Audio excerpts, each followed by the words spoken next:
Welcome to Martensville, Saskatchewan. It's the Curling Stadium, Martensville International Draw number 6. Our feature match, Team Ashley Howard against the legendary Team Jennifer Jones. My name is Jason Chang. Alongside me, Matt Sussman. Matt, good evening. Good evening, Jason. Well, we've gotten through a day and a half of competition so far. Jennifer Jones, Ashley Howard. Ashley Howard off to an 0-2 start.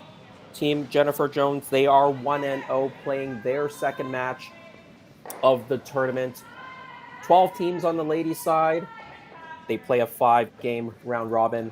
Top 6 teams make the playoffs, and Jen Jones, they won the draw to the button for last stone, so they do have last stone advantage here in the first end, playing the Blue Stones. Well, Matt, what do you think about this matchup?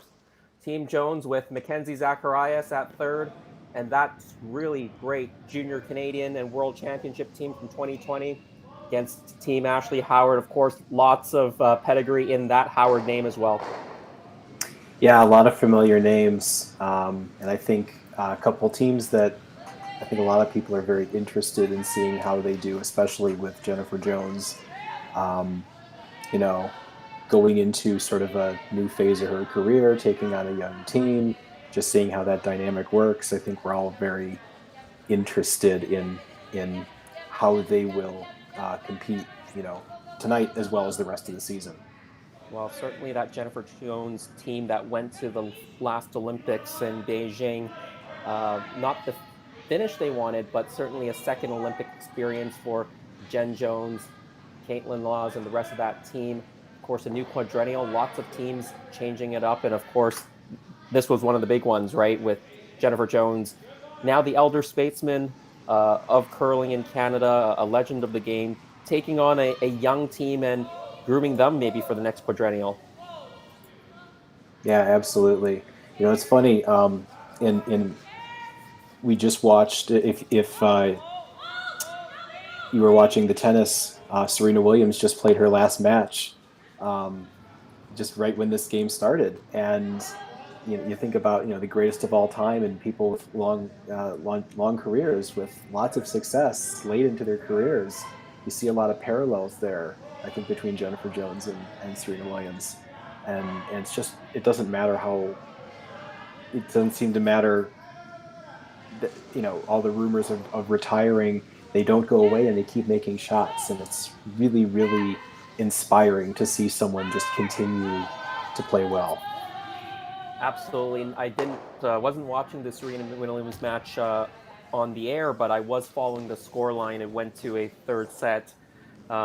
Serena, of course, announcing, well, she's not calling it a retirement, and certainly Jennifer Jones didn't call it a retirement after last quadrennial. I think there were a lot of questions about Jen Jones, maybe that she would step back from curling a little bit, or maybe even make it into the commentator booth. Certainly would have been a hot pickup for any of the sports networks. But here we are, Jen Jones still going strong. Ashley Howard, of course, another young team, 32 years old, daughter of Russ Howard. I believe Russ is in Martensville coaching this team, and the teams do have the option to call a timeout and bring in the coach. So we might see him come out if a timeout is called. But certainly on paper, you would think Jen Jones is the favorite in this match, Matt. Yeah, I would assume so, just based on how they've played in this cash field so far. Based on the name recognition. Ashley Howard has a very good team, and they'll contend in their province. Uh, but the records don't always mean everything. A lot can happen. I think it'll be a closer than expected match. I'm excited to watch it.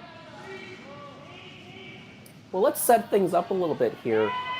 We talked about the Jen Jones team. She is skipping Mackenzie Zacharias at third, Carly Burgess at second, Stones, Emily Zacharias at lead. Their alternate is Lauren Lenentine. And for Team Howard, it's Ashley Howard throwing the last stones. Carrie-Anne McTaggart at third. You'll recognize her as the former third for Casey Scheidegger. Sarah England at second, and Shelby Brandt throwing the lead stones. Well, a fairly open end so far. There are some rocks in play, but everything is wide open, Matt. There's a corner guard from Jen Jones. There's couple of rocks in the house, but Ashley Howard, opportunity to force Jen Jones into taking one here if she can keep her two red stones apart for the rest of the send. Yeah, looks like it was a little bit of a break there. Looks like there was a little wick off a guard and they hit the other one, but you know, there's a little bit of a lucky break there. But yeah, I think if they can just, execute on some very simple shots, and it's always impossible to put your stones in perfect places to avoid the double. But so far um, they're still it's not an automatic double. I mean, there's still, like you said, there's still a corner guard. Good chance to try to force with some simple executed shots. Yeah, Team Howard certainly wanted to roll a little bit away from the center line on that shot. They roll towards the center line. They do group them a little bit more now, and I think they're going to take this double on. If they catch it right, they might even get a little bit of upward spin and spin behind the corner guard. Maybe a little bit too thin for the spin, but easily makes the double. Yeah, I think that's all they wanted to do there. Yeah, with that corner guard in play, Team Howard wants to roll away from that corner. The only way that Team Howard could really give up a couple points here is if Jen Jones can tuck one behind. So a hidden roll away towards the board side of the rink. Is that redstone in the back out? I can't tell, but I'm assuming it's out. I think it is just out. This rock is over curling a little bit. It is going to roll towards the guard, right out the other side. There's a nice close look at that redstone. It is completely out, so thanks very much to the crew for that great camera work. Well, opportunity now, I think, Matt, for Jen's team to make that hidden roll behind the corner guard. Yeah, you don't see this shot a lot in club play, but they'll take it on every day. A fairly wide outturn, counterclockwise shot here.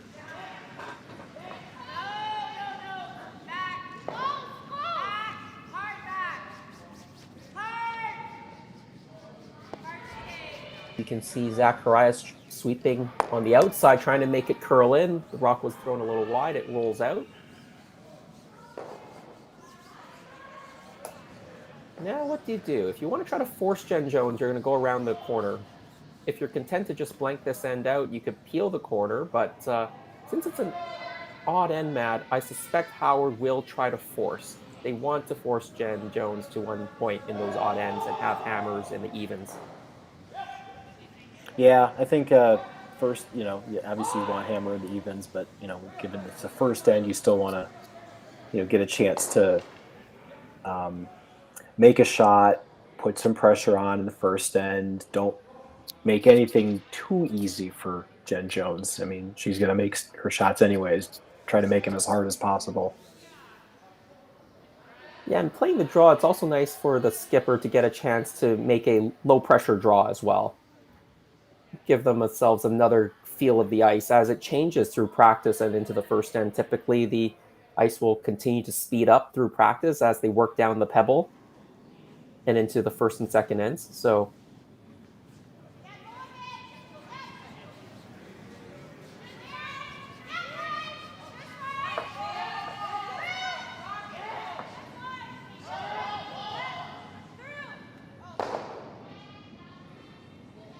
might be a hair on the heavy side, Matt. Yeah, that's why you try it in the first end. It's almost not a free shot, but it's a low pressure shot. And I think it went completely out.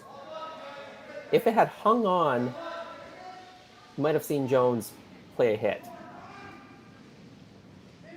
But I think it is completely out. Jen is going to try to take advantage by using that corner guard. Set up the skip's deuce, as we call it.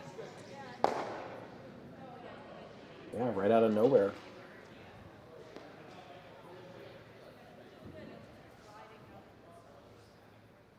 Really a great example of how you can be quite defensive in your play, but capitalize on opponent mistakes and still get 2 points. You don't always have to play super aggressive to get multiple scores.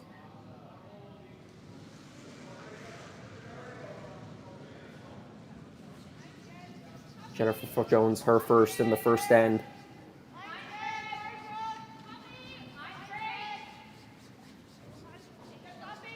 Trying to use her corner guard. Sweeper's working on it pretty hard, but line looks good, Matt. Yeah, looks like it's coming right in there. That looks almost perfectly buried. Good sweep from the team. Mid-season form, and it's only September. Sure, they've been practicing leading into this tournament. Of course, Jen Jones, Olympic gold medalist, 6-time Scotties champion, 2-time world champion. Her resume is really unparalleled. As you said earlier, the analogy with Serena Williams, greatest of all time in tennis. Jen Jones voted the greatest all time in Canadian curling a couple of years back.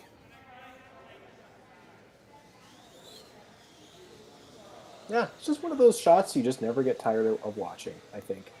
No matter who your allegiance is, if you have a favorite team, I think you can appreciate a shot made, and you can certainly appreciate someone's career and everything they've accomplished. Everyone respects that, no matter who you're rooting for.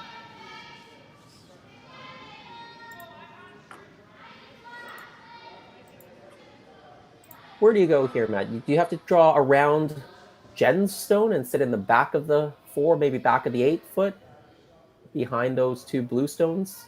So I don't think you can get shot rock easily by corner freezing to the blue stone. Yeah, you could. You could try to.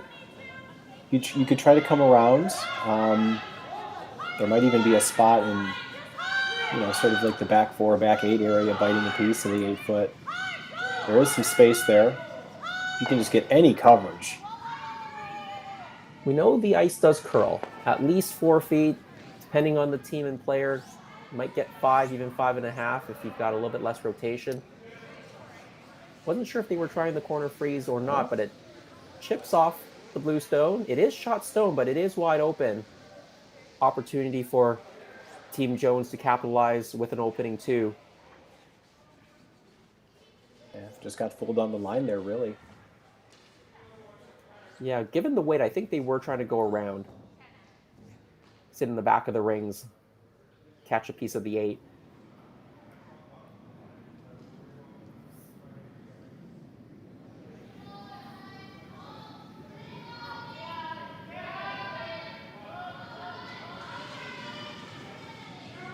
Jennifer Jones, final stone in the first end. Here in Martensville, opportunity to capitalize on some Team Howard mistakes. Open hit and stick for her 2 points. Looked really in control, makes the hit, makes the stick. And Team Jones opens with 2 in the first to take a 2-0 lead after 1.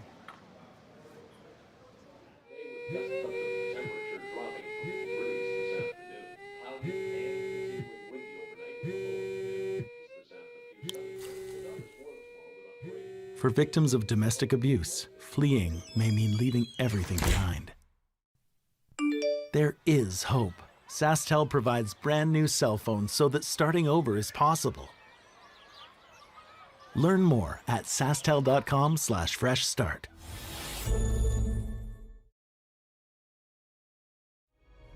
Imagine a place with endless possibilities. Imagine a place where people come together to build families, businesses, and communities.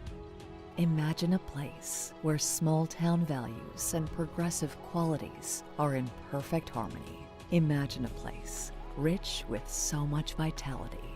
Imagine your future in Martensville.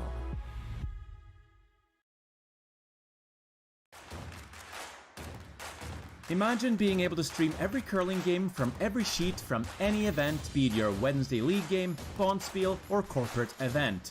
Curling Stadium offers an all-inclusive streaming solution featuring high-quality cameras, ease of use, great reliability, and minimal installation. Offering your sponsors customizable ad space on your streamed curling games and being able to sell video packages to your corporate events for increased revenue. With Curling Stadium, you can stream to any device, be it your mobile phone, tablet, or computer. Push the feed to your desired platform, be it Facebook, YouTube, or any other social media. Curling Stadium is simply the way forward. Where it's commonplace in other sports to televise every game, we want to do the same. Curling is a global sport, and it's time it gets the coverage it needs. Make your curling club the next Curling Stadium.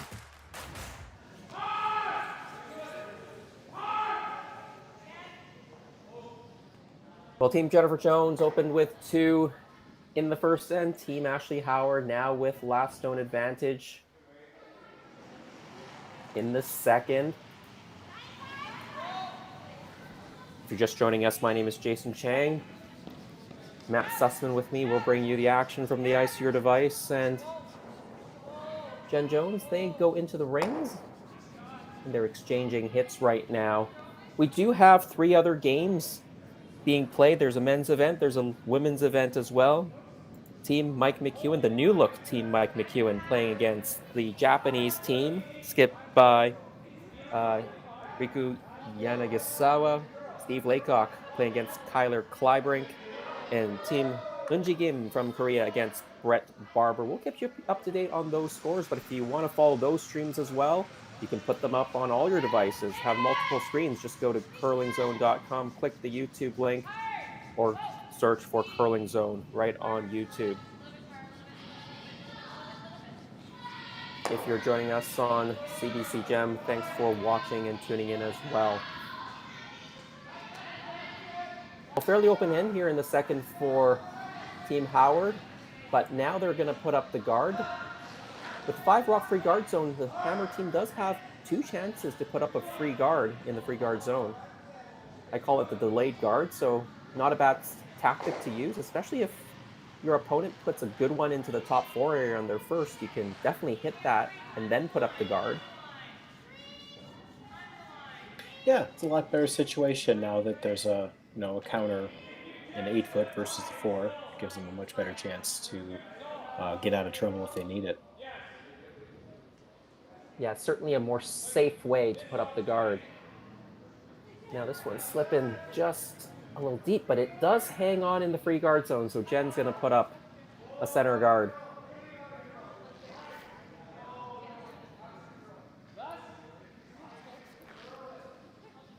We talked about 12 teams in the field. Right now, in the ladies' event, leading the standings, Unji Kim, she is 2-0, as is Clancy Grandy from British Columbia.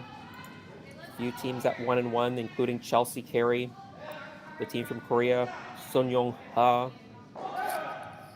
as well as Daniela Jentsch from Germany. Jen Jones only 1 game under her belt. She beat Lorraine Schneider in her opener, so she's 1-0. Along with Alina Petz, skipped by Silvana Terenzoni. And so far looking for their first win. 3 teams, Lorraine Schneider, Ashley Howard on our featured sheet. Christy Watling, they're at 0-2. The other team winless, 0-1, is Brett Barber. So as I mentioned, 6 teams will make the playoffs, going to the quarterfinals. The 3, 4, 5, and 6 seeds will play off in the quarterfinals, and the top 2 seeds, 1 and 2, get a bye into the semifinals. Championship will be played on Monday, quarterfinals, semifinals, and the finals, both the men's and women's event, on our holiday, Labor Day Monday.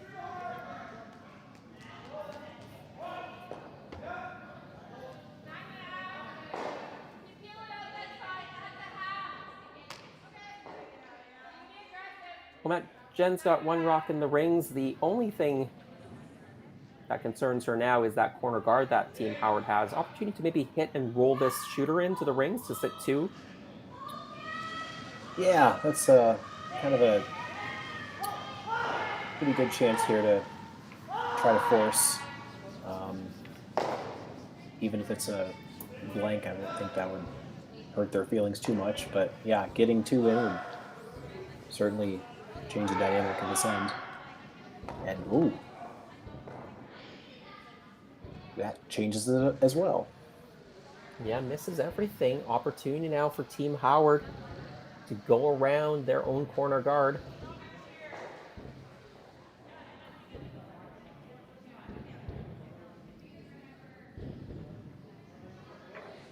Sarah England throws the second stones for this team.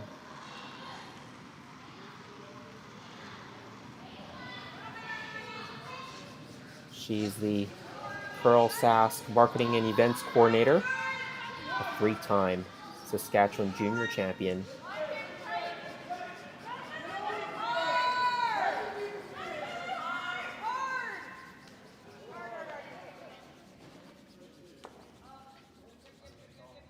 And if you're talking about curling pedigree, the daughter of the late, great Sandra Schmerler. Just rubs the guard and rolls into the rings wide open. Expect Jennifer to hit this stone. She's motioning for a quiet hit and maybe a little bit of a roll behind that corner. Maybe not a dead roll, because if you roll dead behind that corner guard, Team Howard can play the nose run back and stay buried themselves. So you might want to actually show a piece on this roll. Yeah, even nose isn't too bad. They're still pretty far apart. Don't want any roll inward though. Sweeping for a little bit of the curl, gets a little flop. Mostly buried. Nice shot.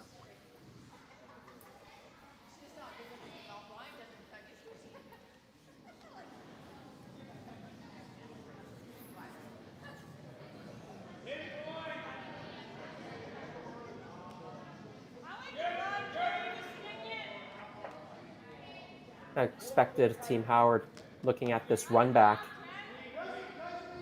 They hit it right, they can still stay buried. Give themselves an opportunity to score 2.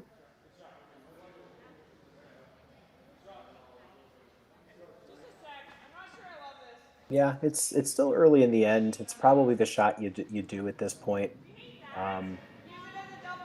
There's not a lot of great options. You could go for shot stone, but then the roll is really hard. I think you just kind of go with your gut at this point. They have changed their mind. They're going to hit the open stone, it looks like, and try for the long roll.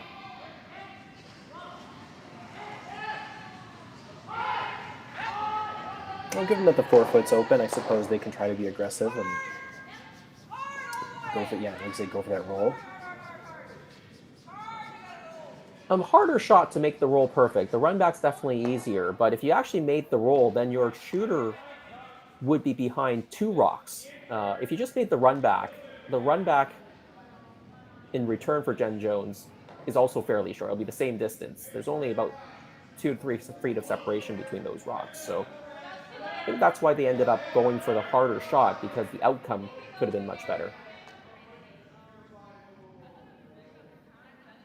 Yeah. However, that rock was thrown wide, it over-curled.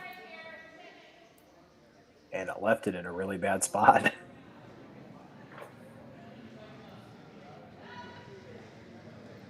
The good news is that they did push it behind the tee line, and I think that's why Team Jones has elected not to guard it. They're just going to throw another one into the rings and really have the force to be on. Yeah, and going back to, I think, why Ashley chose that shot.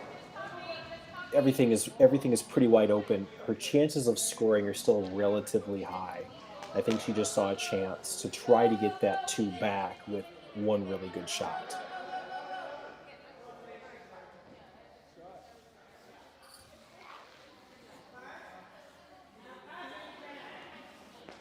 So Team Jones sitting 3, as you said, Matt, things pretty wide open, so not a lot of risk at the moment for Team Howard, but I think they do have to clean up their deliveries a little bit, because they haven't been exactly precise.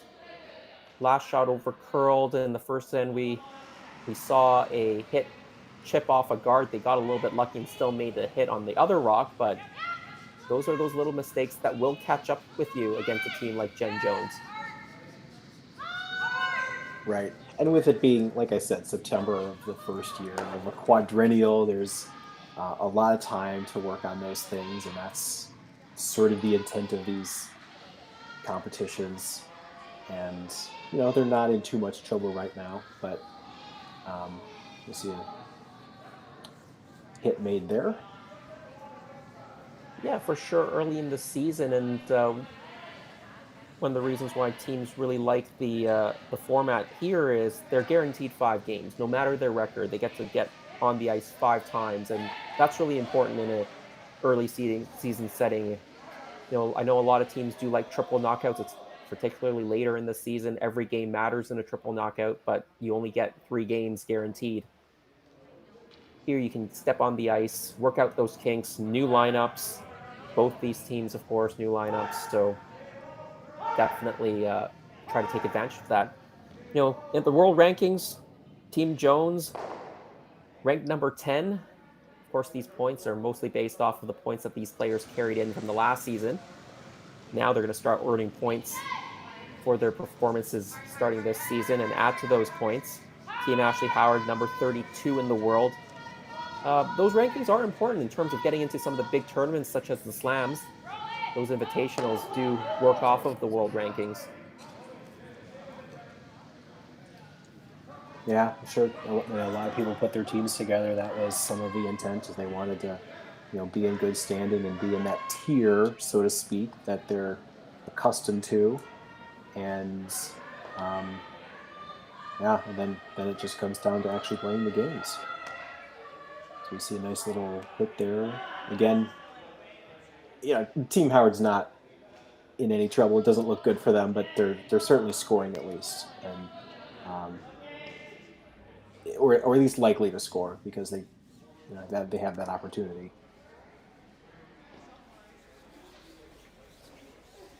Ashley Howard, she's setting up for her first rock. You're right, still very open, still very likely to score for her, but she is going to try to make a hit and roll on top of that other blue stone. She's going to hit the rock on the right, I think, and roll a little bit to the left as you see it on your screen. Maybe have an outside chance to score 2 with her last 2 stones if she can get a miss out of Jennifer.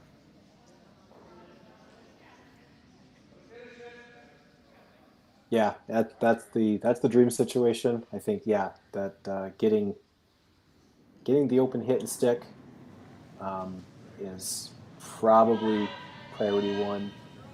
Let's see what happens.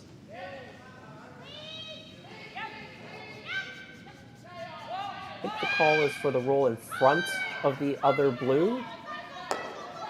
Looks close. Got halfway there.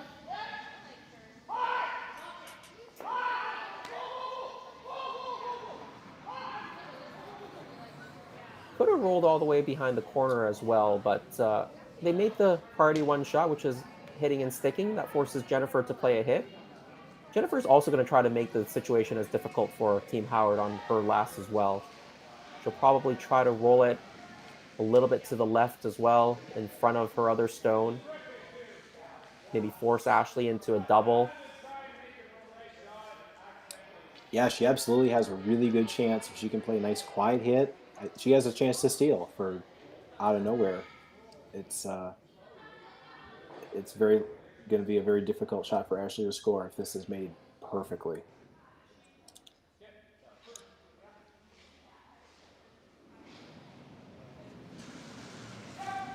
Jen Jones up by 2. This is her final stone without last rock in the second end.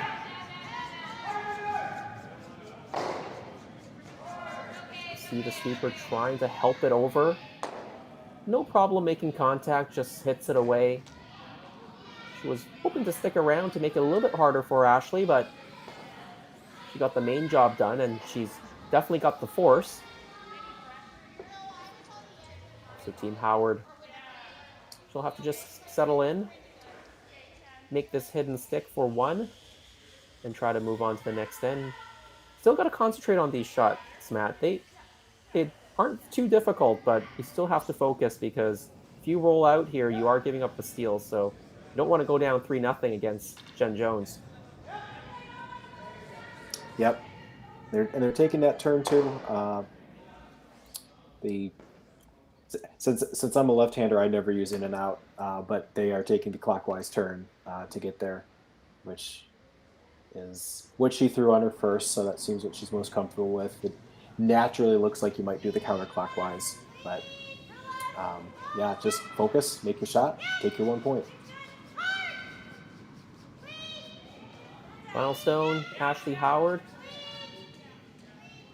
They look fairly happy with the throw, and it is right on the nose. Team Howard, they get on the board with a single in the second.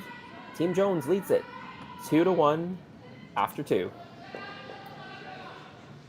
SaskTel Be Kind Online wants to stop cyberbullying. Want in on the action? We award up to $1,000 for youth initiatives that help spread kindness and prevent bullying. What great idea do you have to help stop bullying? SaskTel can help. Go to BeKindOnline.com and apply for a grant today. Together, we can make a difference.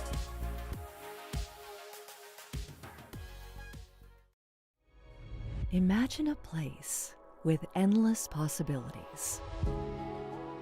Imagine a place where people come together to build families, businesses, and communities. Imagine a place where small-town values and progressive qualities are in perfect harmony. Imagine a place rich with so much vitality.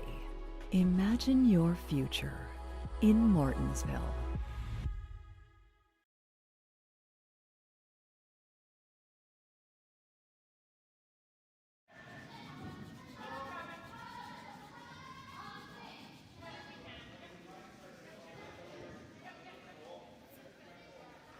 Welcome back to Martensville's Curling Stadium, Martensville International.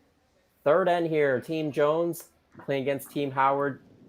Team Howard made the nose hit for 1 in the second end, but Team Jones leads 2-1, and they have last stone advantage. If you're just joining us, my name is Jason Chang, bringing you the action from the ice to your device. Matt Sussman along my side. Matt, so far, Team Jones looking very sharp through the first 2 ends. Yep, they have to feel good. They got 2 points in the first after a fairly open end. Team Howard just missing a couple shots here and there. Again, I think it mostly attributed to just early in the season. You got to get that feel back. You know, summer's it's a long summer, and they settled down in the second. They played an okay end to score, so they just have to build on that. Now that you're on the scoreboard, a little bit of pressure's off you, and now they can try to return the favor and try to get a force in the third. Yeah, and as for Team Jones, with the lead, they don't have to take too much risk. Obviously, they'd like to get another 2 to build on their lead. But so far, pretty textbook for Jen Jones. Taking 2 with hammer. That'll help her hammer efficiency stats. And then forcing Team Howard to 1. So that's going to help her force efficiency stats as well. And those are 2 important statistics the curling stats people like Jerry Gertz look at to see which teams are really playing well.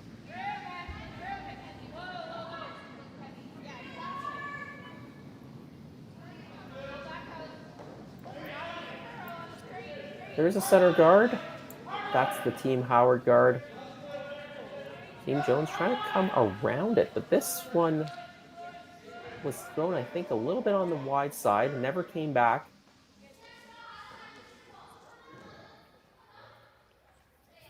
Yeah, that's wide open.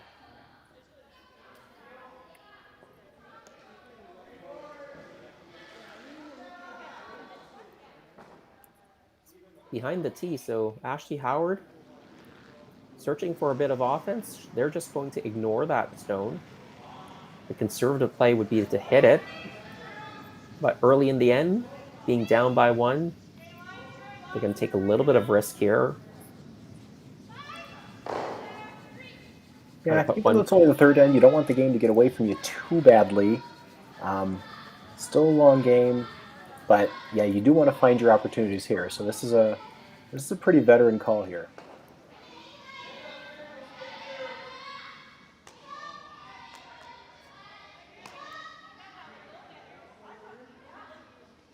Came up late though.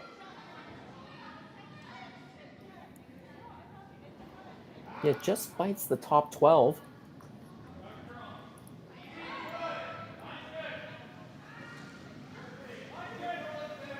Now, this is a pretty aggressive call from Jennifer Jones. You know, she's always been known to be a fairly aggressive player, so not necessarily surprised. You could hit that red stone and probably roll it into the rings, but she thinks she can position better by throwing a draw.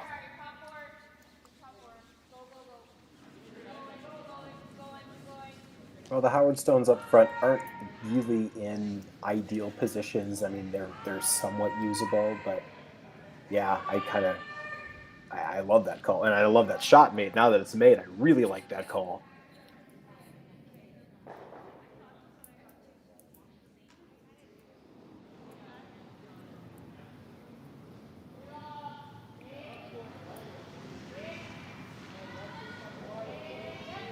Well, even though Jen Jones and her new team, they're young up front. I mean, they're the 2020 Canadian and World Junior champions.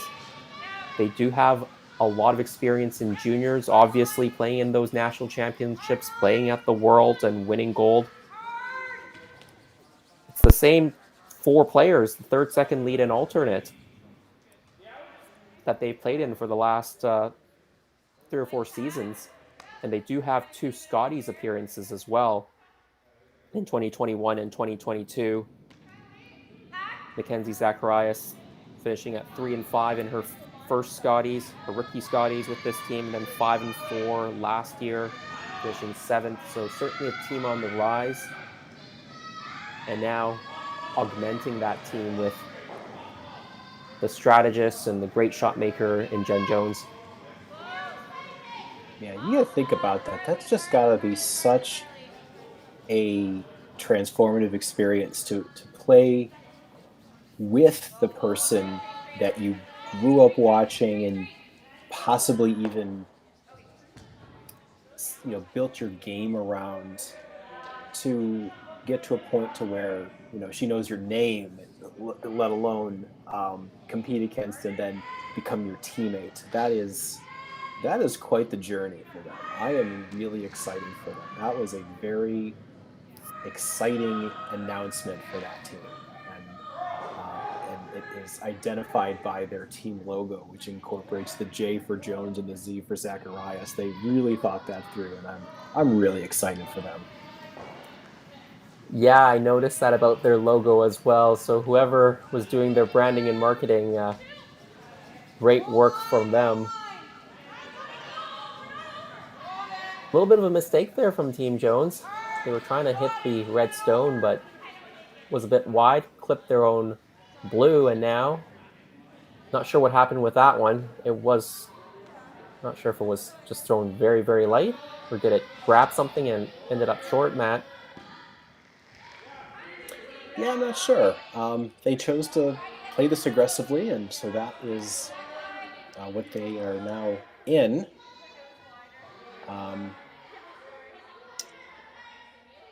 Nonetheless, decent situation for Team Jones here. That red is accessible, but it might be tough to completely get out of there. I'm not sure. Yeah, there is that blue stone in the back of the 12-foot that this might jam on.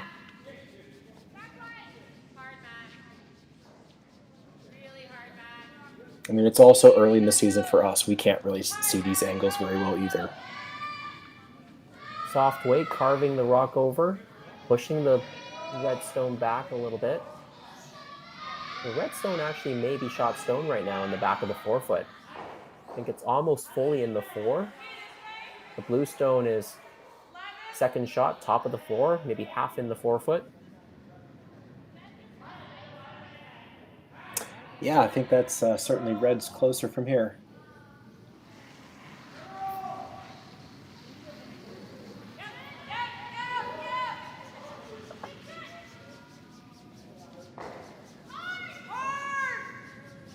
Going the inside out hit. This one's over curling a lot. Probably helped it a little bit. Probably started it. And that's why it over curled. Misses everything. And now with the red stone being shot rock behind that blue stone in the top 4 and behind this center corner, Jen Jones is going to go up and rip this guard and maybe try to catch the other red stone in the top of the 12-foot that's nibbling the 12 along the way, get the double peel, open things up. She has 3 blue stones in the ring, so she doesn't need any more in the ring. She just needs to get that red one out. Yeah, it's now's the time to bail. You don't have any good way to shot stone.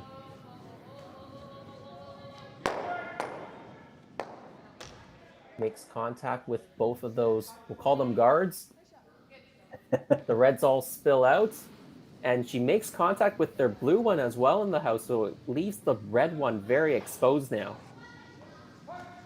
That's really good. That's a much better situation for them. The 2 blues being largely frozen, I think they'll both go pretty easily. Nonetheless, shot stone is exposed. That was the main goal.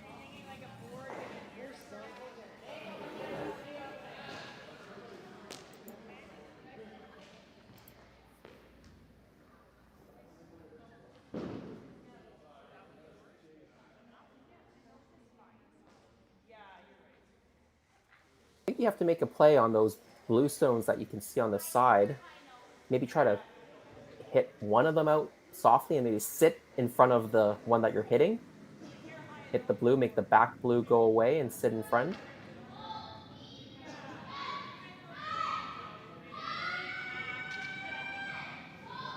I think that might be the call, given the broom.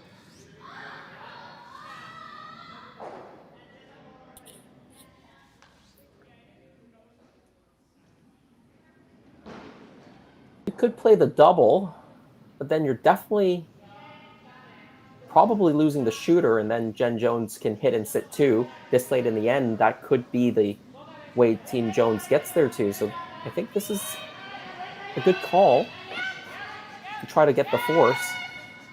Make your opponent have some challenge getting your redstones out. And curling off the center line quite aggressively.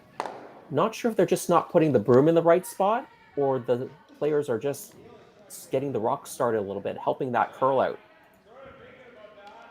Yeah, that's kind of been their story for this game, hasn't it? Just a lot of over curls. That can happen going inside out like that, but that has hurt them all game so far. Yeah, and where these blue rocks roll to, it's really a good situation now for Team Jones. It is. Now, the one thing I will say is interesting where that blue rock landed. I don't think they can remove the red stone. I don't think it leaves the rings. Can't quite tell from that angle. It might spill. I definitely clashing with that blue behind it. Yeah, it might But jam on the make blue. a play on it. If you can get it to jiggle off the blue, you could still sit 3 by playing this hit. And then your 2 points is definitely set up if you've got first, second, and third shot after this situation.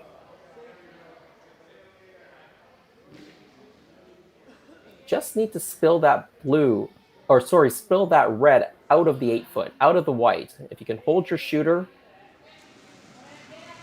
the rock that you're going to hit, the blue stone, will stay right there.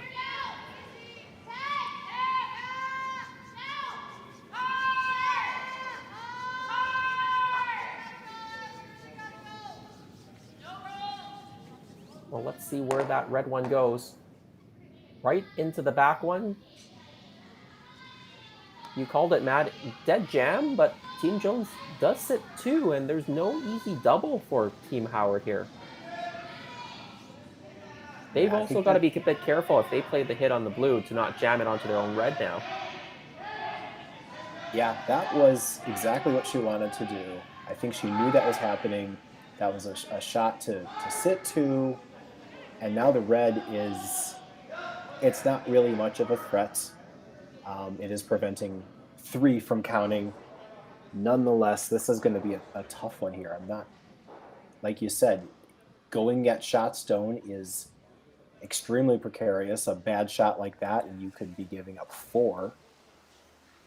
I think that's why they're having a look at just making the double on the 2 blues and conceding 2 points perhaps to Team Jones. Because I don't really see a double on the Shot Rock bluestone and one of the other blues. Certainly the angle's not great for that. Yeah, it's super thin. I think you could just hit the hit second shot and then sit right there. Yep, if you sit right there, you've taken the 3 out of play for sure.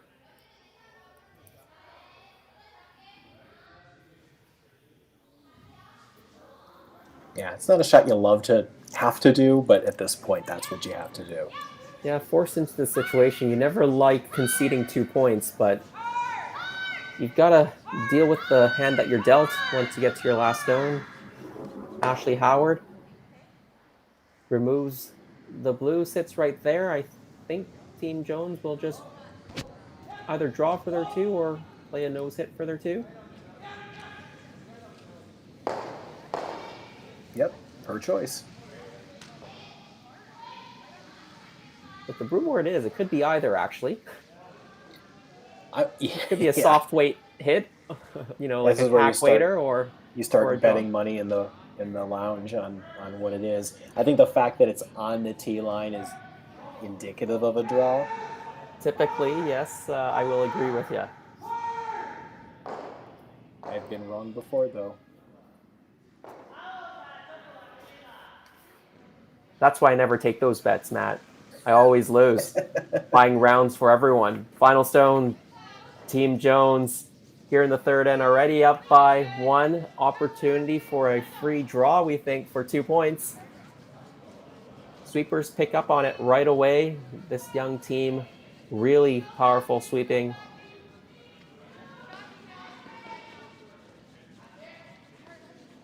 Going pretty much end to end here.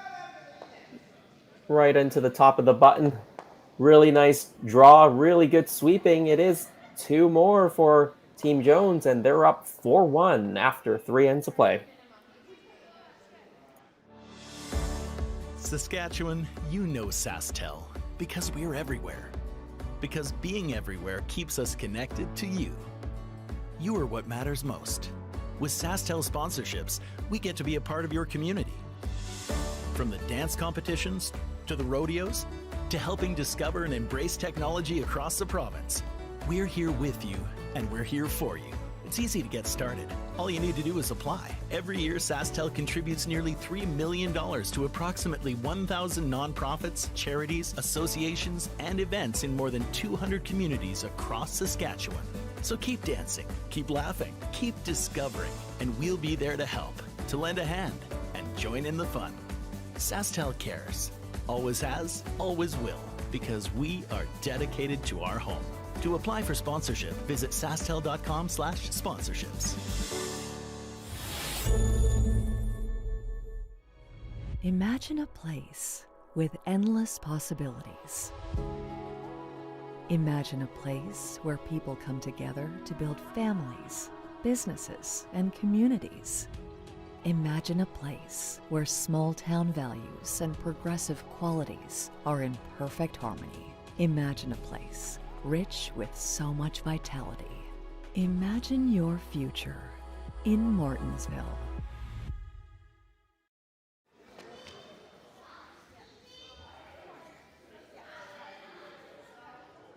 Fourth end underway. Team Jones with a center guard. Expect Team Howard will play a corner guard here, down by 3. so far Team Jones has put most of the pressure on Team Howard. Team Howard also making a couple of mistakes, rocks over curling. Of course, the veteran taking advantage of that, twice scoring 2 with hammer. I think Absolutely. Russ would even say that's textbook. Yeah, that's mid-season form for them so far. Getting 2 points with hammer twice, and then a force in the second end. So, Team Howard, yeah, like you said, it's basically just come down to some missed shots, a lot of over curls on the on sort of the inside out hits. They got to figure that out really quickly. Probably this ends if they want to stay in this by scoring 2 of their own. Having a quick look over at some of the other sheets. On the men's side of the draw, Mike McEwen, his new team now, he's playing out of Ontario with Ryan Fry, Jonathan Buke, Brent Lang. They're up 2-0 over Riku Yanagisawa from Japan. Steve Laycock, Kyler Clybrink scoring 1, stealing 1, and they're up 2-0 through 2 ends of play.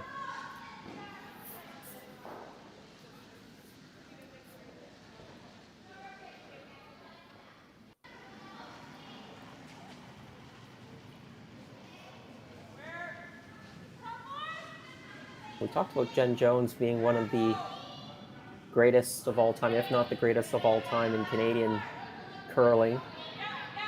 Matt, you're based in the U.S.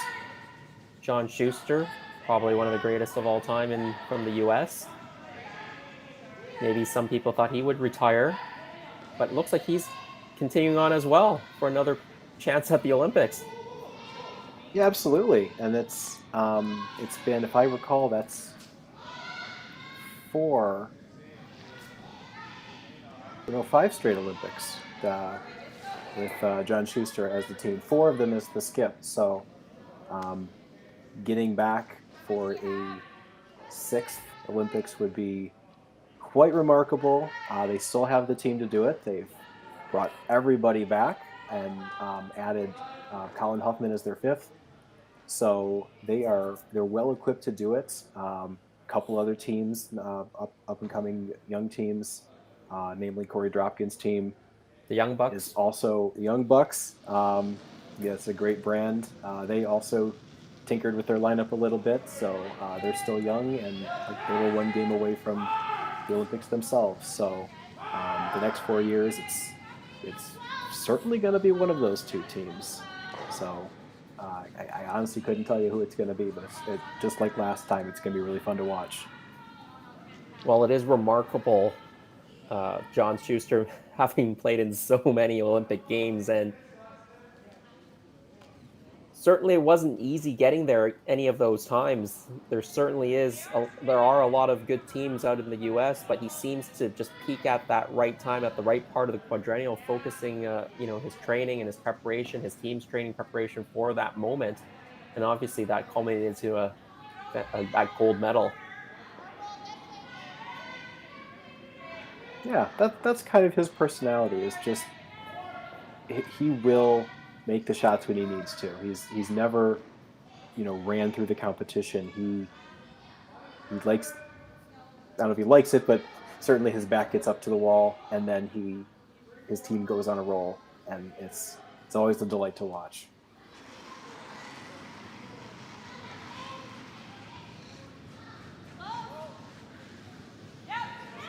Well, Team Howard, they're looking for some offense here, but they need to clean up a little bit of that mess out in front. Team Jones, 2 rocks behind the center guard. They were trying to drive this one in and maybe drive it a little bit off nose so they can get the shooter rolling to one side or the other. Makes the guard go away, makes one of the ones in the house go away, but the center guard's still there. There's still the Team Jones rock, that shot stone. Yeah, that's pretty good. Get 2 blues out of there, and you're still in trouble. So they've still got a lot of digging to do to get in a position where they can try to score a couple. They've got one in the back that might come into play, but there's still a lot of opportunities here for Team Jones to put another one under cover.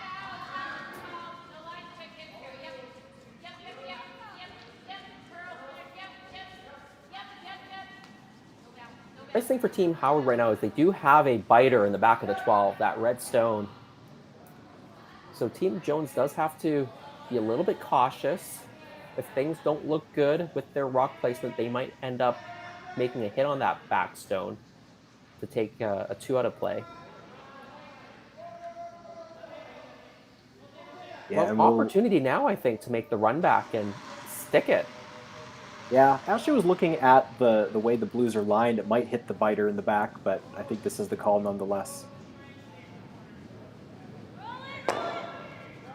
Doesn't quite curl up, but this rock rolls over to protect that red in the back. You've got 2 corner guards now. So something to work with, but you still got to move some of those blue rocks in the rings. Those 2 Jen Jones stones in a really good spot right now, blocking off access to the button. Certainly there's no clockwise draw, an in turn for the righty, a out turn for a lefty like you, Matt. Yeah, that side's completely shut off. Yeah, it's getting pretty crowded up there. So I think the angles favor Team Jones right now highly, I would say.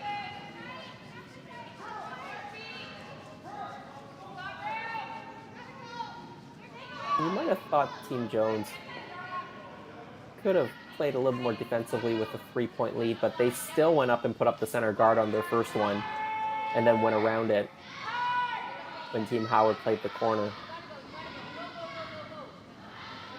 The other play would have been maybe putting 2 right into the rings, but not really Jen's style. She likes the offense whether she's up or down, and she plays it very well. Yeah, absolutely. I mean, she's fine with Team Howard playing this shot, playing this run back. I still think it might run into that biter. It's close, but again, there's really not a lot of other opportunities here. You have to do this to open it up a little bit. Otherwise, Jennifer is just going to toss another one in there.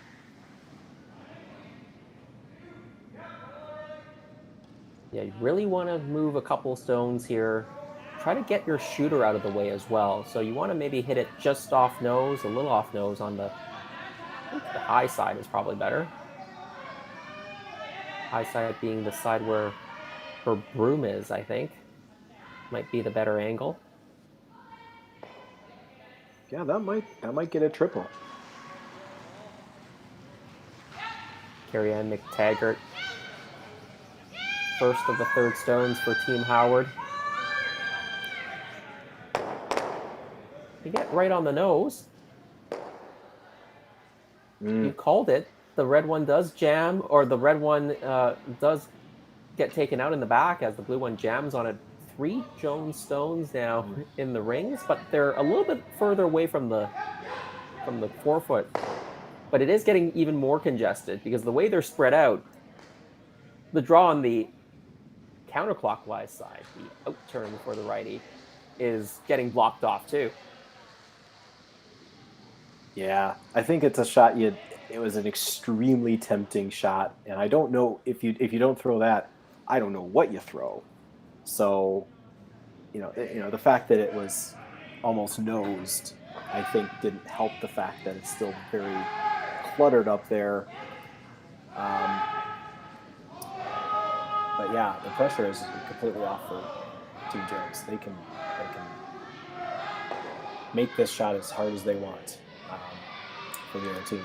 And yeah, I guess now Jennifer can just take some time and just do some coaching. No time clocks in play in this tournament, so they can take their time. And you're right, Carrie-Ann really didn't have a lot of options there on her last rock for Team Howard. Really just had to try to run it in and hope she gets a couple rocks out of there and spills the other rocks in a way such that it improves the situation. I think it improved it a little bit in some respects, but also made it worse in some other ways, right? The cutting off the right-hand side draw is what was bad. Not sure exactly what Team Jones has decided to do here. They had a lot of options. Yeah, I think I saw one of the options being sort of a raise on that top blue in the 12-foot. That, I don't know if that's the call, but based on the broom, that could be the call.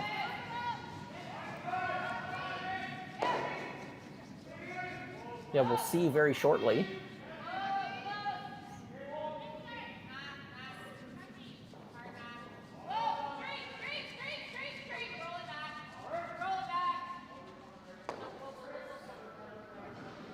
Well, I think that was the call, and they move it up a little bit. That's really Maybe nice. wanted to move it up a hair more, but that's still a pretty good shot. Team Howard's gonna have to deal with this situation on the right-hand side. They've got to open up one of the sides for at least to have one path into the button. Yeah, there's a chance here to maybe double them, at least, run one blue into the other and dispose of it that way. Possibly kick one of the blue that you hit over a little bit, but yeah, this is a desperation shot.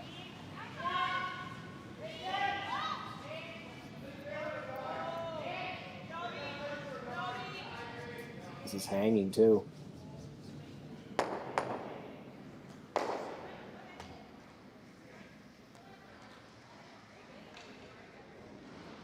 Do move the rocks around. Team Jones still in a very good position.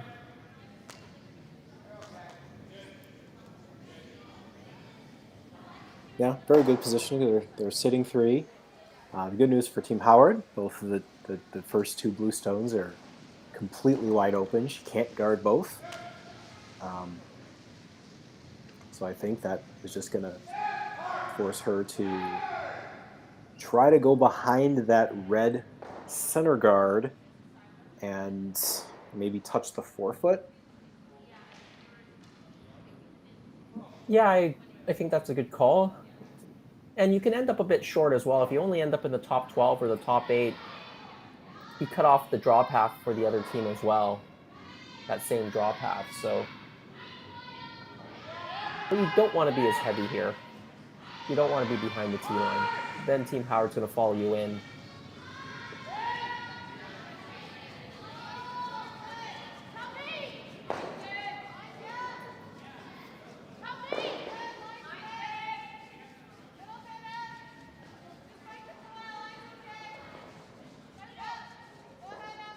Working hard on this one. Yeah, Jen Jones knew her tolerance certainly wasn't heavy. Making use of the sweepers.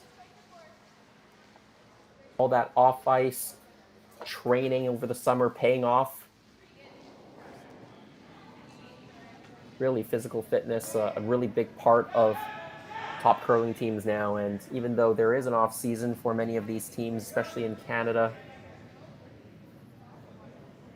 they are working very hard on their physical fitness during that off-season.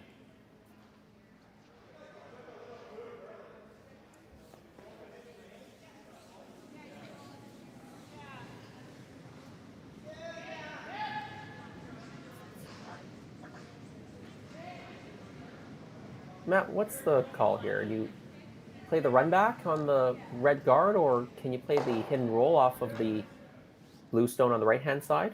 Roll into the middle? I think that second one is the call here. Now, as we've watched tonight, when they've done these types of shots, they have sort of gotten away from them and over curled here. So I think they want to be really careful where they put the broom. I think if nothing else, they want to make one of these shots.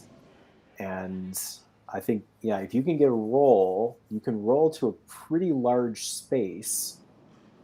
And if you can almost roll into that sort of gap between the two blues, I think you've got a really good chance at scoring.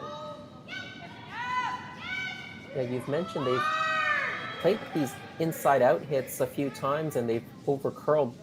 This one also over-curling. It's a little bit on the outside of nose. I didn't see them take any different ice than the other time, so maybe it is just the release. Maybe they're just not letting it go cleanly on those inside-out shots, because I don't think they took any more ice for that shot than the ones before. No, pretty control weight, and yeah, just another one, just right on the nose. Yeah, either that or they're not believing the curl is a bit bigger from the inside out. In any case, it is wide open.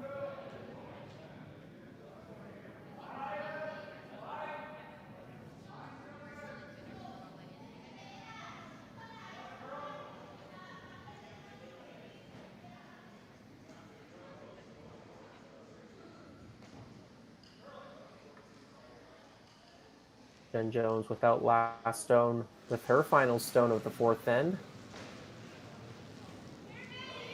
She leads 4-1. Trying the shot that Team Howard was trying to make, I think. Play the hit and roll into the center. She's going to catch it a bit thin. I think she'll roll right out. So there is an opportunity for Team Howard to score. That counterclockwise draw to the forefoot is fairly open now.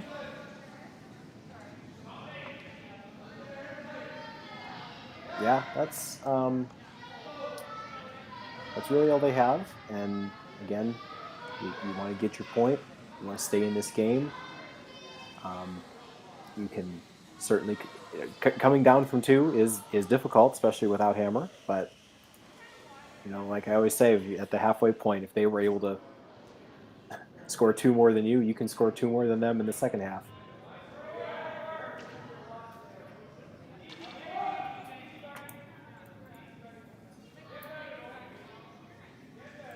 And based on how this end was shaping up, I think Ashley's fairly happy that she's got an open shot for the score here. It was looking very congested at one point. Absolutely. It's like, where are you going to score? I think she had a chance on her first. Yeah, now in this case, just make sure you take enough ice. Trust your sweepers. Final stone, fourth end. Team Howard facing 3. Needs to bite the 4 to pick up the single. Try to narrow this deficit. Oh.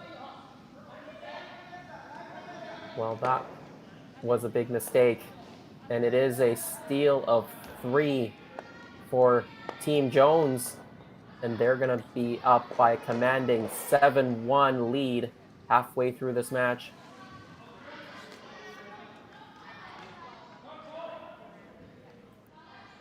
SaskTel Be Kind Online wants to stop cyberbullying. Want in on the action? You can get a grant to help. We award up to $1,000 for youth initiatives that help spread kindness and prevent bullying. It's easy.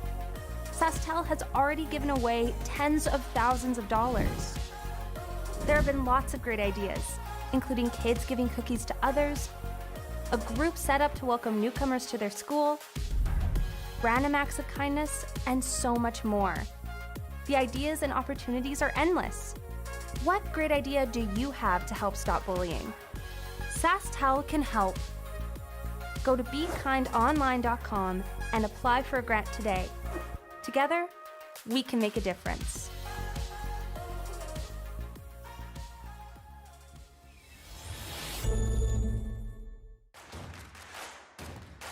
Imagine being able to stream every curling game from every sheet from any event, be it your Wednesday league game, bonspiel, or corporate event. Curling Stadium offers an all-inclusive streaming solution featuring high-quality cameras, ease of use, great reliability, and minimal installation. Offering your sponsors customizable ad space on your streamed curling games and being able to sell video packages to your corporate events for increased revenue.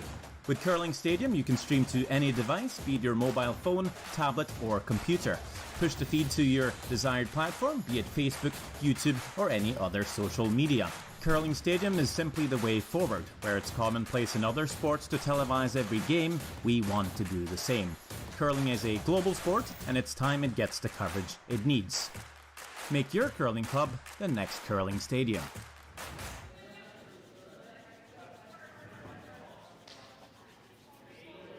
Welcome back. We're at the fifth end of the Curling Stadium Martensville International. Team Howard playing against Team Jennifer Jones. If you're just joining us, Team Jones with a big steal of 3 in the fourth end after Ashley Howard comes up well short in her final draw. Matt Sussman alongside me. I'm Jason Chang. Well, Matt, pretty much a dominating performance so far from this Jennifer Jones team. They have. It looks like they've been playing for 10 years together. It's only been a weekend so far. No, they are dialed in. They seem very comfortable in all of their new roles. I know that can be very difficult to do after having played for many years and having some really nice success, but they've got a really good skip behind them.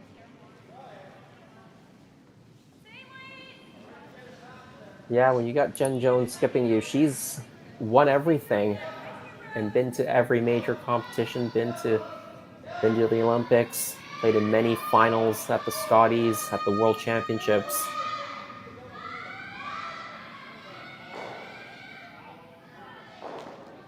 You couldn't ask for a better teacher and mentor.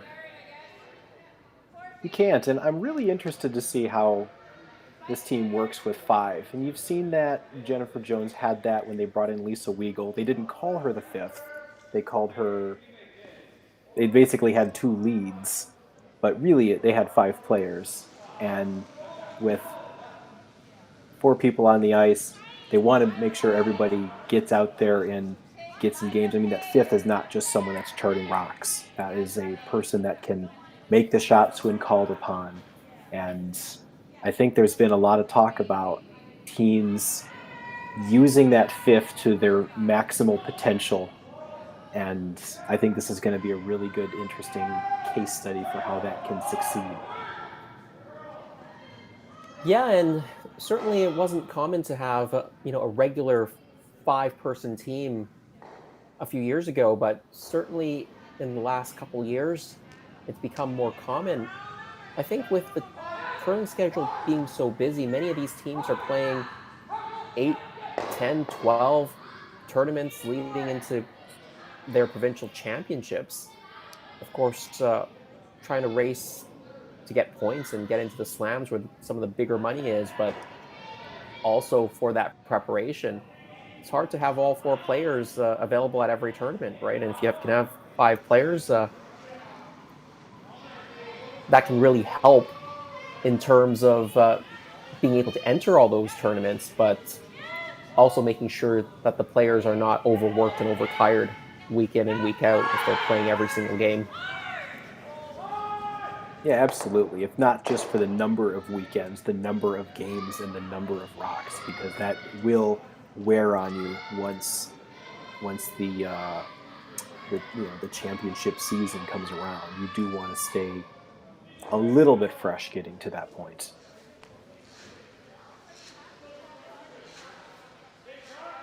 The other advantage is having a regular 5-person team. Once you get into your playdowns or your provincial championships, and for the Canadian teams to the Scotties or the Brier, and hopefully onto the World Championships, you are taking 5 people to those competitions. If you got your 5-man team or 5-woman team, you know exactly how the chemistry is going to work. You know exactly when, the different situations you might switch a player in during that tournament, and the familiarity is all there. It just gives you that extra advantage, I think. And if it's a long week like the Scotties and the Brier, where the teams are playing so many games, 2 game days, an evening game followed by a morning game, that can be a huge advantage if you have that familiarity with the 5-person team. And not just the exhaustion, but we saw it in the Brier. If you lose a player and you only have 4 players that you're comfortable with, and you're forced to play with 3, Well, in that case, they did win the Brier with 3, which was an amazing thing to watch. But nonetheless, the ideal situation is that you are playing with 4. And so, when everything is on the line and, one little injury or, in this case, illness uh, prevents you from doing that, you really want to make sure you can not leave anything to chance and you have that full team, that full roster, and it gives you the best chance to win. Of course, you're speaking about Brad Guju and their team. Mark Nichols coming down with illness in the playoff round, and the front end carrying on with Brad. Mark Nichols watching the Brier on TV in his hotel room. That was an amazing victory for that team. Of course, changes on that team as well, with Brett Gallant moving out to Alberta and with Brendan Botcher.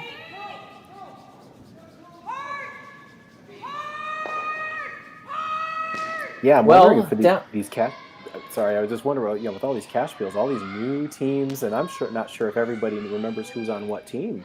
I'm sure they'll get. It's hard to keep track of, for sure. It's hard to keep track of. Absolutely, I know Team Cooey and Team Botcher, I think, being the two examples. They basically, Team Cooey is now more Botcher than Team Botcher, and Team Botcher is more Cooey than Team Cooey. You're right there. Well, Team Howard down by 6 halfway through this game. They've got to get some rocks in play. There certainly are some rocks in play. There's a few Howard guards out in front. Team Jones, they're sitting shot rock and second shot rock in the 4-foot.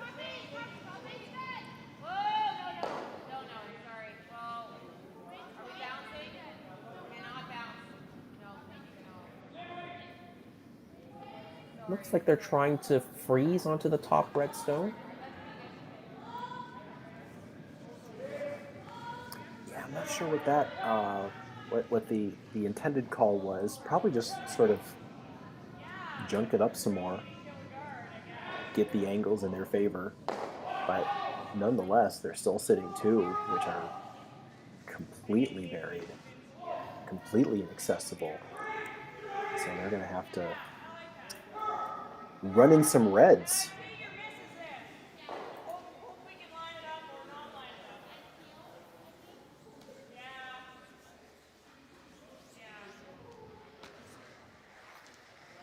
You talked about the lineup changes being confusing. The other thing that's been confusing me is some of the provinces that the different players are playing out of. Obviously, in Canada, many people know there's some rules in terms of residency, and you can have an import, and you have a birthright rule. But now you've got Mike McEwen, who's been playing out of Manitoba all his life, now playing out of Ontario. Got other examples of players playing out of different provinces. That's also been pretty hard to keep track of for me. And it's becoming more common, especially in the last, 5 or 10 years. Well, that cleared some stuff up there. Yeah, it's also pushed a red stone behind kind of double corners on the left-hand side. You've also got a red stone sitting in front of a blue Jones stone in the middle of the ring, so pretty good result there. Yeah, now they're going to have to deal with it somehow. Maybe just kind of do a soft hit and just change positions and have the blue sit on top of the red. Yes, speaking of Mike McEwen, they are on the ice tonight as well. They're leading Riku Yanagasawa from Japan 2-1 after 4 ends of play. Mike McEwen has last rock in the 5th. Meanwhile, Kyler Kleibrink, they've stolen 2 in the 4th end. They're leading Steve Laycock 3-2. Steve Laycock with the hammer in the 5th.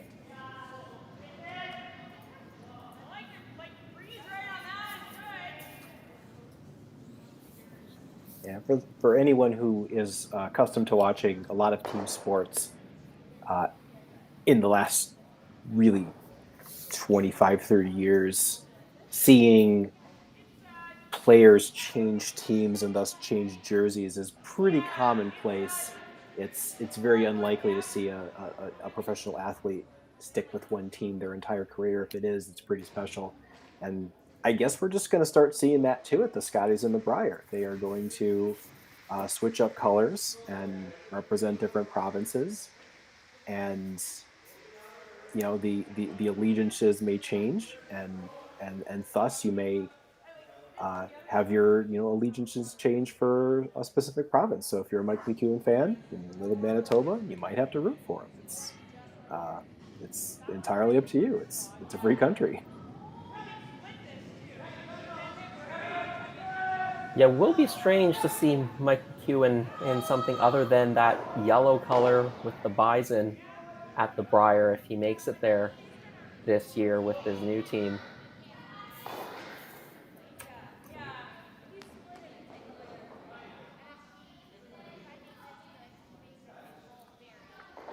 Well, Team Howard now having a bit of a discussion of what to do.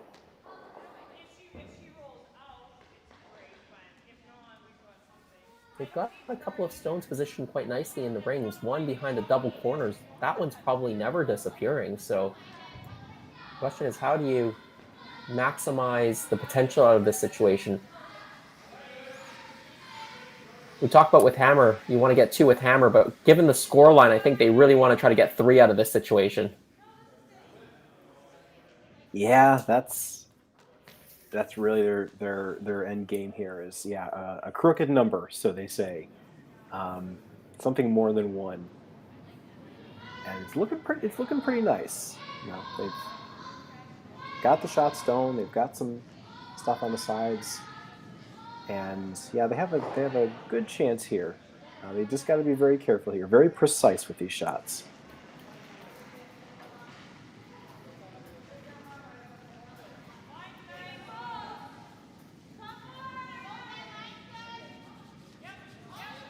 And for Team Jones, she won't take too much risk in this situation either. She'd be pretty happy just giving Team Howard a 2 if it was a low risk way of giving you 2, right? She's not going to flirt with giving you 3. Not at all, and especially not with that one over curling a lot. That's a bad break.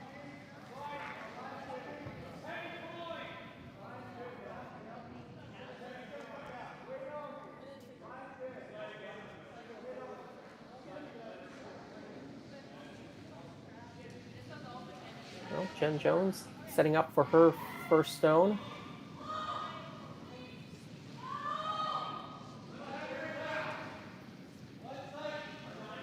I think she was motioning for a hit and roll. Get rid of the red stone. Roll the shooter behind those double corner reds. Try to sit 3, I think. If you can hit 3 after this situation, then you're pretty unlikely to give up 3 in this end. Yes, just sit as many as you can. That is always a terrific curling strategy, and it works every time. Worked really well in our earlier draw, the 5 p.m. Saskatchewan time draw between Yannick Schwaller and John Epping. 2-2 tie heading into the 5th end. Team Schwaller sat as many rocks as they could with hammer, and then made a nice double on the last stone to score 7 against John Epping. So, see, that's just perfect curling strategy. That you're just trying to get better. You just score all the points, and you'll always win. Just score more points than the other team. I think that's how it works.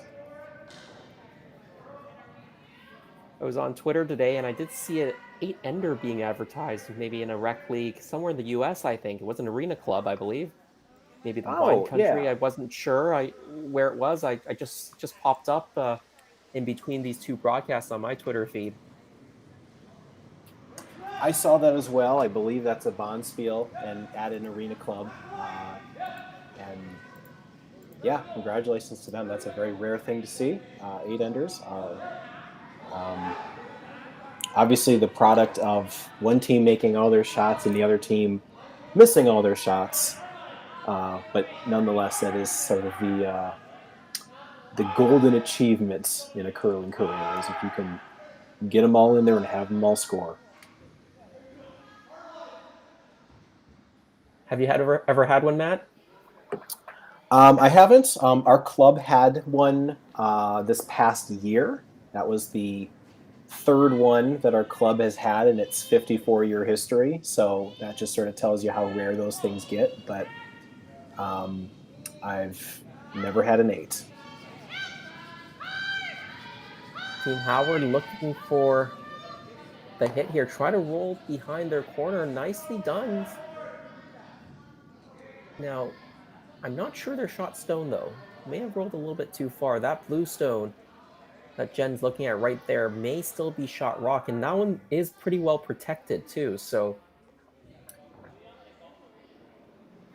yeah, the bad news is you're not shot. But the good news is you did have a pretty good throw.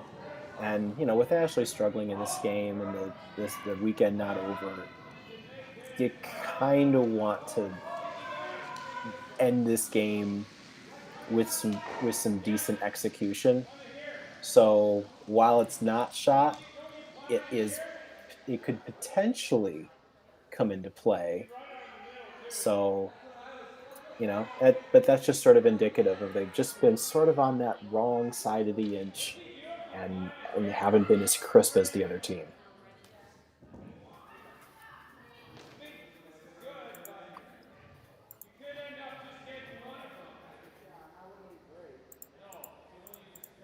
yeah, you're right, and they still have a couple games to go.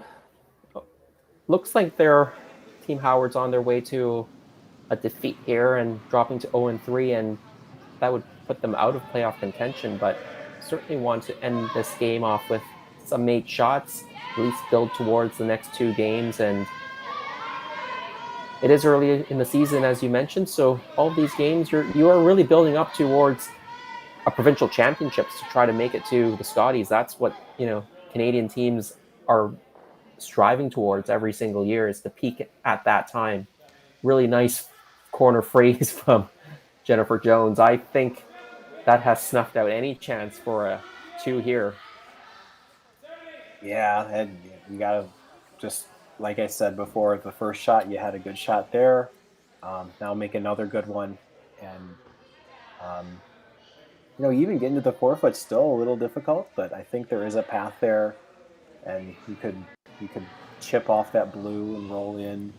So there's a lot of ways to get in there, but again, I think at this point, primary focus is just make a good shot, make a good team shot, and you know,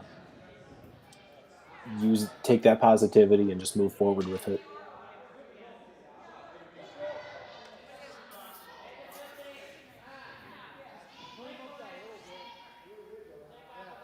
Looks like they're taking pretty much the same draw path as Jennifer did. Can't really get to the button, so you're trying to get to the 4-foot. You're going to probably use Jen Stone as maybe even a little bit of backing if they need it. Probably chip off of it and roll in.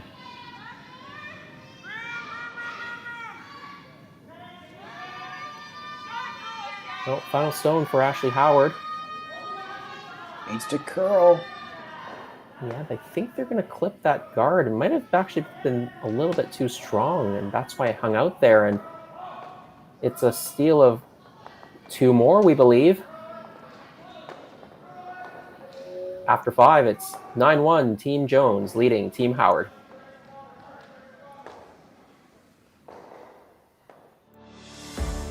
Saskatchewan, you know SaskTel, because we're everywhere. Because being everywhere keeps us connected to you. You are what matters most. With SaskTel sponsorships, we get to be a part of your community. From the dance competitions, to the rodeos, to helping discover and embrace technology across the province. We're here with you, and we're here for you. It's easy to get started. All you need to do is apply. Every year, SaskTel contributes nearly $3 million to approximately 1,000 nonprofits, charities, associations, and events in more than 200 communities across Saskatchewan. So keep dancing, keep laughing, keep discovering, and we'll be there to help, to lend a hand, and join in the fun. SaskTel cares. Always has, always will, because we are dedicated to our home. To apply for sponsorship, visit sastel.com/sponsorships.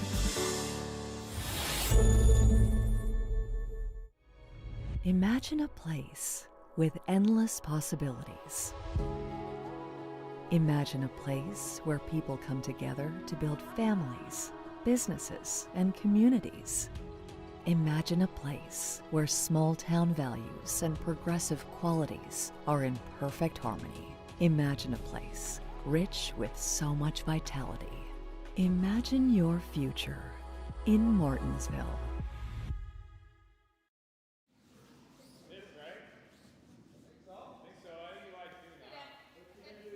Well, we're back for the sixth end of this match. Team Jones in complete control, playing against Team Howard 9-1.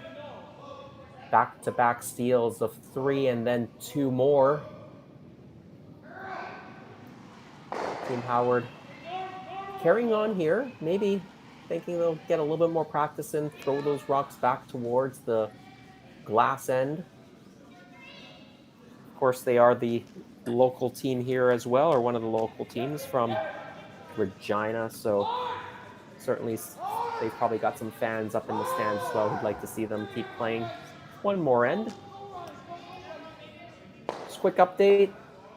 The other ladies game out there, Eunji Kim from Korea leading Brett Barber from Saskatchewan 3-1.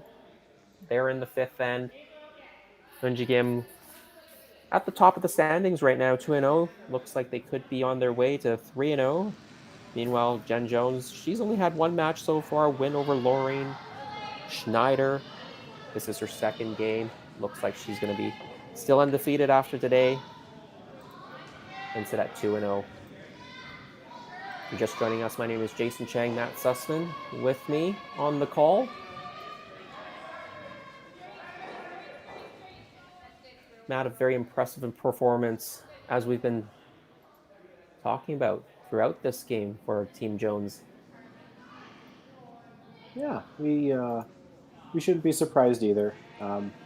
We've seen her win so often, and with this being sort of the new phase of her career, sort of the mentor, but also still the skip and the shot maker, she's clearly dialed in. She's having a really good weekend, and she's got a couple big games still ahead later this weekend. Just looking at it here, she's going to have games against Team Jensch of Germany, and then that's their one game on Saturday, and then 2 games on Sunday, with one of them against Team Tirinzoni. Yeah, a couple of the top-ranked teams in this tournament, top-ranked teams in the world. Number 7 in the world, Team Tirinzoni, with Elena Petz throwing the 4 stones. Team Jensch, number 11 in the world.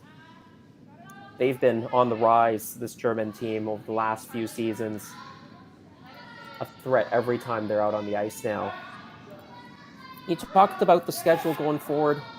Team Howard, they've still got Lorraine Schneider and Daniela Jensch to play. They've already got 2 games in the bag. This is their 3rd match. We're to bring you 4 draws a day through the preliminary round, so Saturday and Sunday, 9 a.m., 12:30, 5 p.m., and 8:30 p.m. Saskatchewan time. If you're out in the Eastern time zone, add a couple of hours. Same thing on Sunday.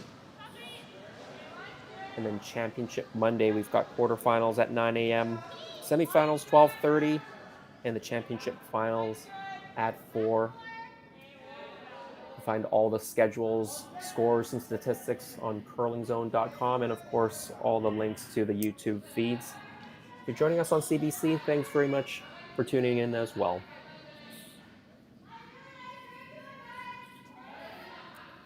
Well, Matt, when you're down by 9-1, what are you trying to accomplish here? Just practicing some shots in this last end for Team Howard?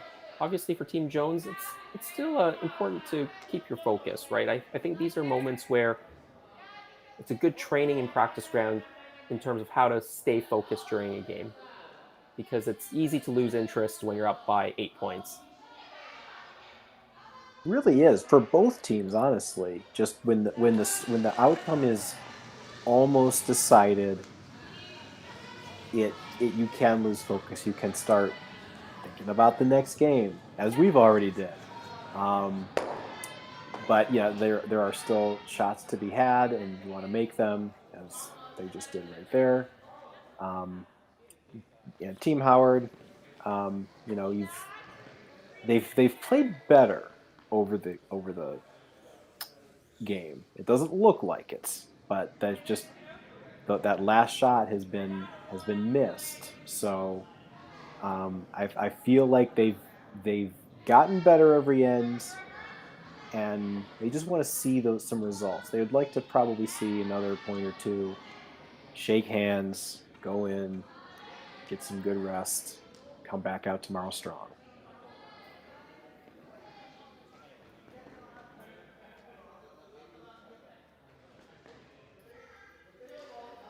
And I understand that Russ Howard, their coach, is on site, so they'll probably have a debrief as well with him after this match.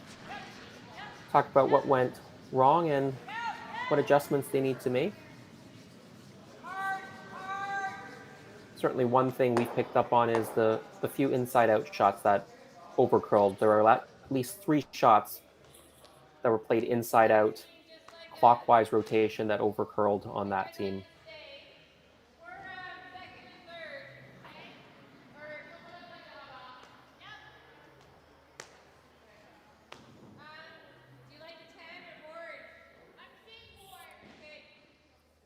In terms of keeping focus,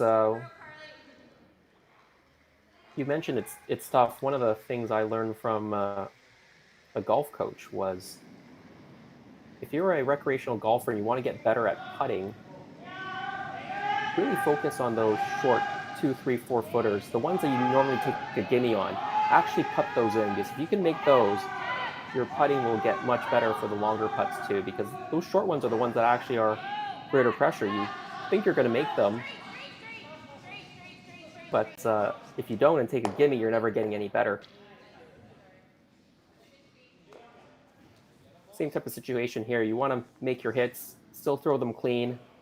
If you're trying to make a hit and roll, stay focused, still try to make those hit and rolls, even when the game looks like the conclusion is foregone. Now that would be good advice, because a lot of the shots when they got behind, Team Howard did, were some sort of fairly open shots, and whether it was, um, you know, on the release or where the broom was, they need to figure that out. But again, those simple shots are really what makes it. It's not always about making those crazy good hitting, doubles, hit and rolls. Those are great to watch. They're great to throw. They're fun when you make them, but it does, like you said, comes down to those really simple shots that you do all the time. I think it was Wayne Madaw who may have said that if you can, as a skip or as any player, make every open hit and draw to the 4-foot, you're going to win a lot of games. And those are very simple shots, but it's wise words of wisdom.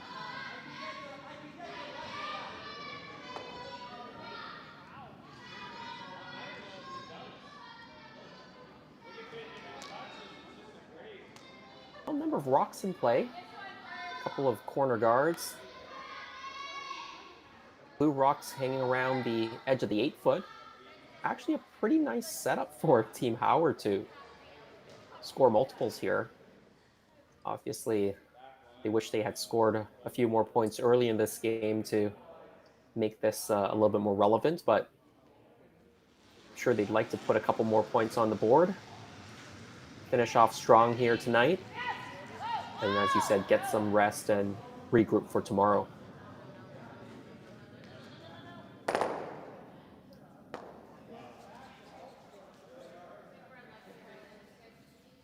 Yeah, there's some good cleanup work there, with 2 reds kind of right next to each other, side by side, with one of them sort of half frozen. Just get rid of as many that you can, even if it's your own color. You always start to see that sometimes when you're up and you put a couple rocks in the house. You're like, okay, we got one, we got two, then you get a third one in, and you're like, oh, that's too many. Now it's hurting us, and then you get rid of that. So, um, yeah, it's just kind of, and again, goes back to just make the simple shot. Don't worry about making everything disappear. Just hit your spot, hit the broom, and everything will be okay.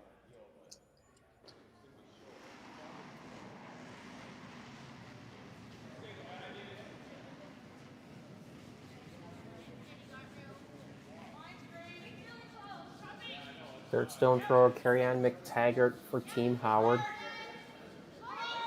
Being asked to draw around the corner guard here.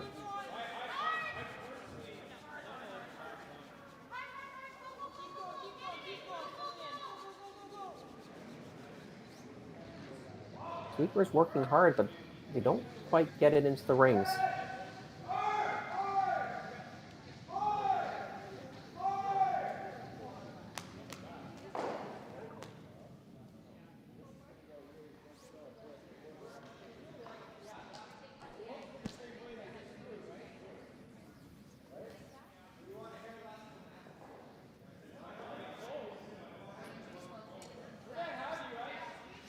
Matt, you said you curl out of Ohio, was it? Yeah, curl out of Ohio. So I curl out of a club called Bowling Green, which is in Northwest Ohio. It's actually about an hour and change away from the Canadian border in Windsor. So we do get a chance to go up there and play, and they come down here. So we're pretty close to a lot of other clubs as well. And when does your season start? Do you have year-round curling, or do you have the off season as well? We have an off season, but we decided to capitalize on the Olympic interest, and we put our ice in early. So our first Bonspiel starts next weekend, and we're very excited about that. Well, certainly the U.S. is one of the big growth markets for curling. We're seeing clubs popping up, new arena clubs, some new dedicated facilities being built in different parts of the U.S. So that's really exciting to see because obviously the U.S. is a big market, not only for corporate dollars, but also from a population perspective. Yeah, and specifically in our region, we had a new facility out in Cleveland, the Mayfield Curling Club, which hosted a U.S. Olympic trials qualifying event.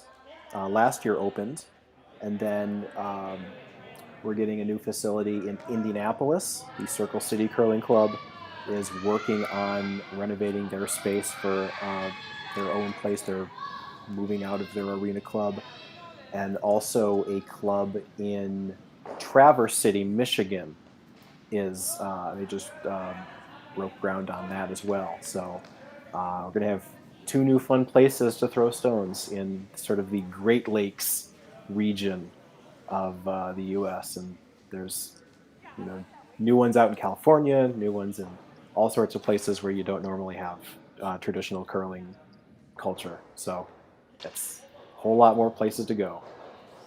Well, it's all very exciting, and it's great to see that your club and others around the country are capitalizing on the Olympic Games. Obviously, John Schuster's gold medal really accelerated that, but it's really started before that, I think. Even that bronze medal, I think that Pete Fenson won, if I'm not mistaken, started accelerating the growth of curling. We are at skip stones here. Ashley Howard with her first. They have last rock still. Going around that corner guard. Woo! Just around. It is shot stone, I think.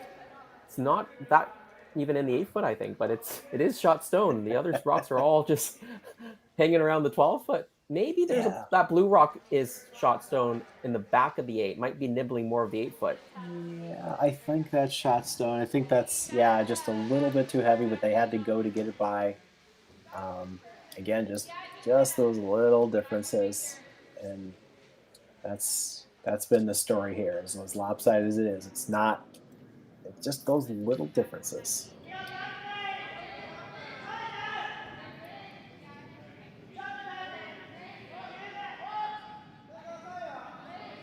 Looks like Team Jones is going to play a raise on one of their blue stones, probably the blue stone that they just threw, the one to the right of the center line.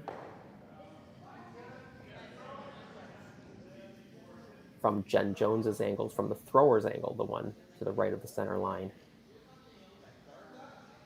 Try to tap it into the 4-foot or into the button. Well, this could be the last stone of the night for Jennifer Jones. A very impressive performance so far. This team with Mackenzie Zacharias, Carly Burgess, Emily Zacharias, alternate Lauren Lenentine.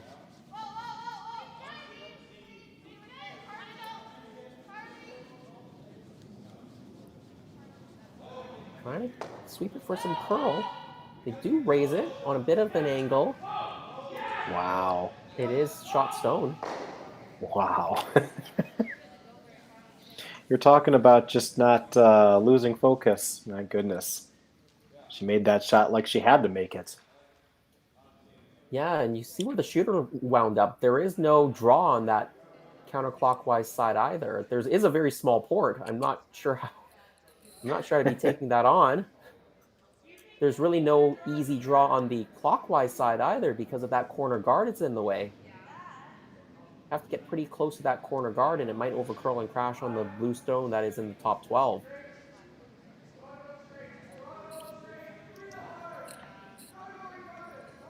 Just one of those nights for Team Howard. Had a couple of opportunities to score one on relatively simple shots, a couple of draws. Didn't have the right weight on those, and then the other situations were quite difficult, just like this one. Yeah, this is probably the hardest shot of the night, of all things. So it looks like I think they're, based on where the broom is, they are going to just try that draw into the widest port there. And I think they're just hoping they hit that perfect sweet spot T-line weight, doesn't overcurl, it's as close to the 4-foot as possible. I think it's a good shot to try and execute from a team perspective. But I think that's really all they have. Yeah, not easy, but I think this is probably the easiest of the options that they've got.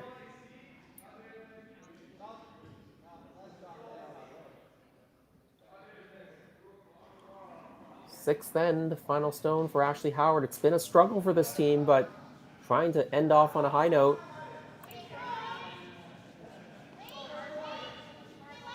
An inside-out draw across the center line. Tried to catch as much of the 8-foot as they can.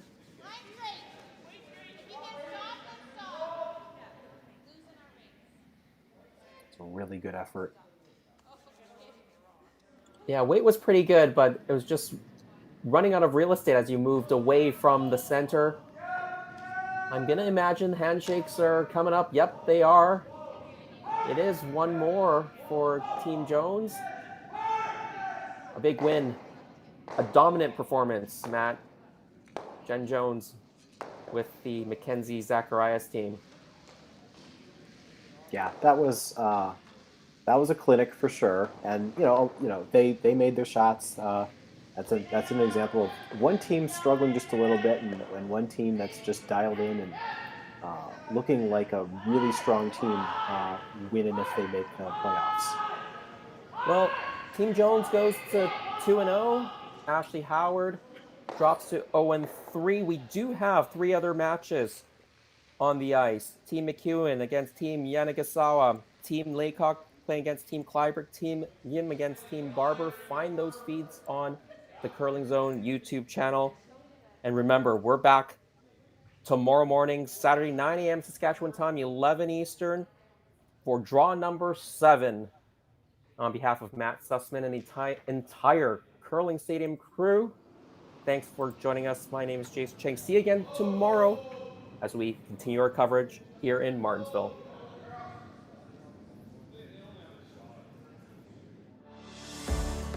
Saskatchewan, you know SaskTel because we're everywhere. Because being everywhere keeps us connected to you. You are what matters most. With SaskTel sponsorships, we get to be a part of your community. From the dance competitions, to the rodeos, to helping discover and embrace technology across the province, we're here with you, and we're here for you. It's easy to get started. All you need to do is apply. Every year, SaskTel contributes nearly $3 million to approximately 1,000 nonprofits, charities, associations, and events in more than 200 communities across Saskatchewan. So keep dancing, keep laughing, keep discovering, and we'll be there to help, to lend a hand, and join in the fun.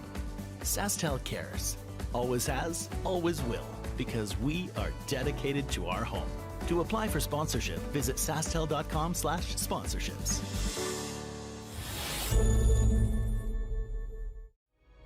Imagine a place with endless possibilities. Imagine a place where people come together to build families, businesses, and communities. Imagine a place where small-town values and progressive qualities are in perfect harmony. Imagine a place rich with so much vitality. Imagine your future in Martensville.